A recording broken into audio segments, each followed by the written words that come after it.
Welcome back. The Minister of Power, Works and Housing, Babatunde Raji Fashola, has promised improved transmission across the country. The minister, who was speaking during the commissioning of a 330 KV transmission station in Akwa Ibom State, says that the power plant would boost electricity supply and resolve the challenge of access to stranded power in the nation. A 330 kV station with 12 interconnectivity lines to evacuate power from 4 major plants to the national grid. Located in the heart of Esenodim, this project involves 3 double-circuit lines that stretch over 287 kilometers. It stretches from Akwa Ibom State to Benue State, touching Enugu, Abia and Cross River states in its way. This switching station is important because it would help us, as you've heard from our contractor, evacuate power from Ibom Power, from Calabar Power, from Alaoji Power, and from Afam. And it will help us boost power all the way to Ugwaji and also support Makodi, which has been experiencing low voltage problems as we go on. Over the last 12 months, the federal government has commissioned at least 10 similar projects across the country. The latest one, the Ikorekpene Aloji Ugwaji transmission line, will wheel 600 megawatts of electricity from 4 power plants, including Calabar, Aloji, Ibom, and Afam 6. It has the potential to rise to over 1,800 megawatts when they operate in full capacity. I want to continue to appeal to the community, the host community. You hold these assets in trust for Nigeria. You are the custodians of the assets, and you will benefit from it if you protect it. As a first step in preparing our state for rapid industrialization and infrastructural development to be able to key into the federal government program. Today's sweet-on ceremony, therefore, holds a lot of promises for the people of Akwa Ibom State, as it will provide the much-needed catalytic effect to enthrone a new dawn of industrial revolution. In keeping with this promise, the minister hopes to complete more power projects in 2017 following the availability of funds. Well, it's time now for business news and the news at 10 with Emana Amawe.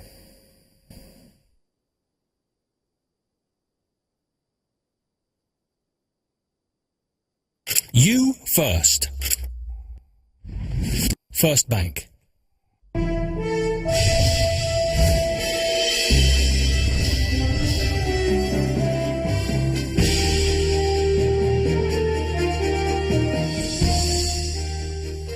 Hello and welcome to Business News.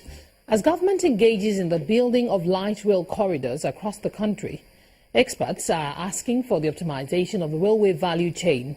The advice was offered at a forum on the economic benefits of rail transport today in Lagos. At the meeting, which also had the Ogun State Governor Ibikunle Amosu in attendance, the state's railway project set to take off next year was also explained. Lagos State has a GDP of about 131 billion and presently has a housing deficit of over 3 million houses. We have the land to meet this housing deficit and create a 5 billion economy through intercity rail development.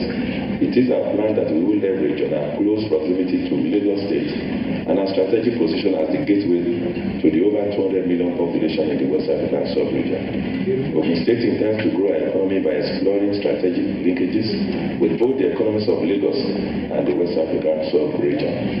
A lot of times we see railway in Nigeria as just projects rather than development. I mean, and I've challenged some of our people at the Federal Ministry of Transport that we should take a holistic rural railway development. If you take a rail corridor, what we should be looking at is what are the values that we can add. Apart from just putting the tracks there, what of the real estate? What of the advertising rights? The rising rate of unlicensed practitioners in Nigeria's advertising industry is making the professional body worried. In a statement issued by the Advertising Practitioners Council of Nigeria, unlicensed operators have been asked to stop violating the advertising laws and regulations of the industry, estimated at nearly 10 billion naira.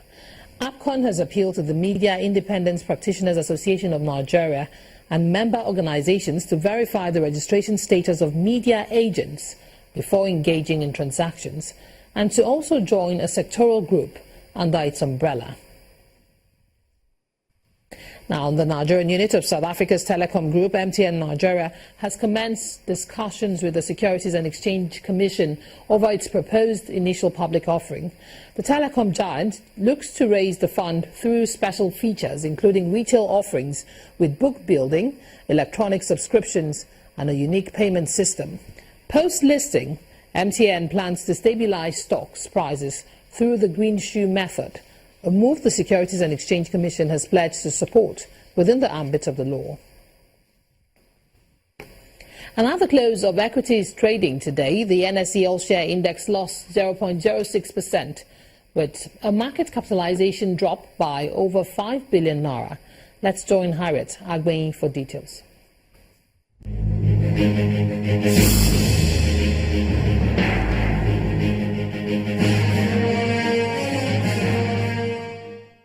The Nigerian equities market continues to trend on a thin line as the all-share index shed 0.06% in a slow start to the week. By the same margin, the total market value paired growth to 8.71 trillion naira. Banking stocks boosted the trades for the session, with Wema Bank staking 75.36 million shares ahead of Axis Bank and Zenith Bank. The market breadth saw a negative performance, with 22 decliners outweighing just 8 advances. Forte Oil and UACN ran short of 5% each in share price, while on the other hand, Mobil grew by 5% and Etana Oil at 4.56%. Those are the day's trading figures. I'm Harriet Agbeyi.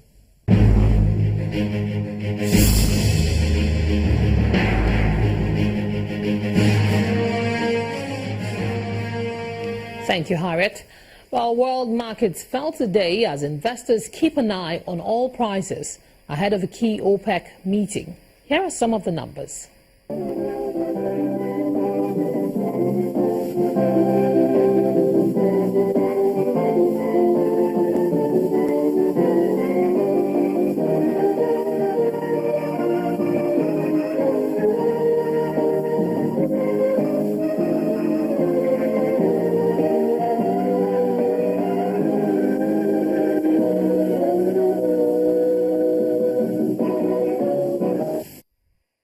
And that's Business News Tonight. I'm Imana Amawe. It's back to Gimba. You first.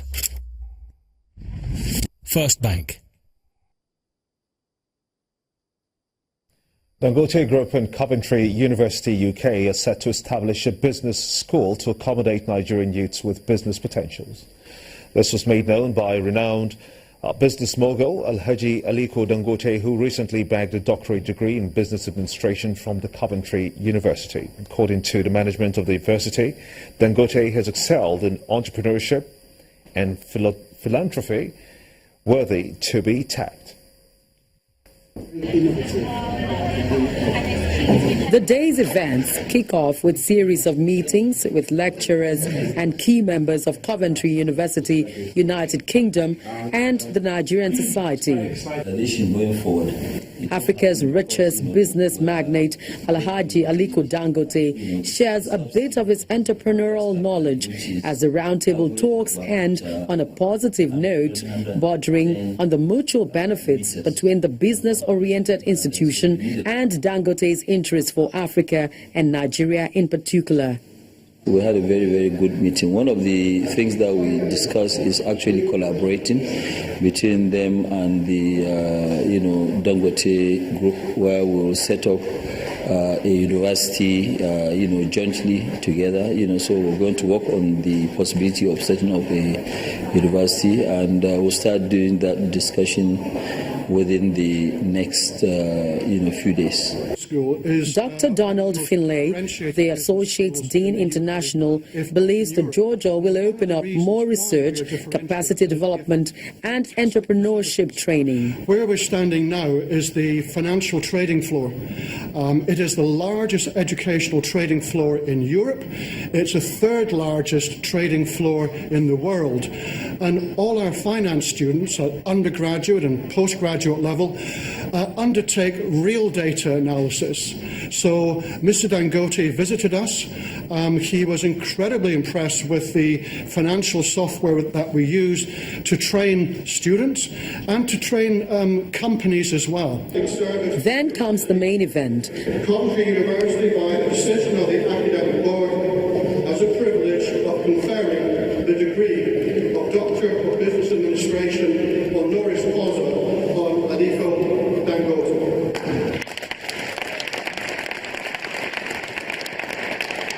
Alhaji Dangote is awarded a doctorate degree in business administration for his deep well of knowledge in entrepreneurship and philanthropic contributions.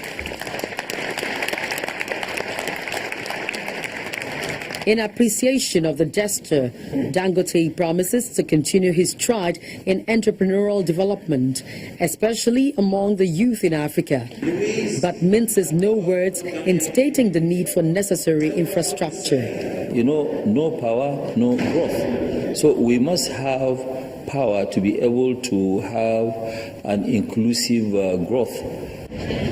Coventry University has a large number of Nigerian academics in the UK, and with the partnership built with the Dangote Academy, teaming Nigerians with the dreams of having foreign university certificates will soon have their dreams come to reality.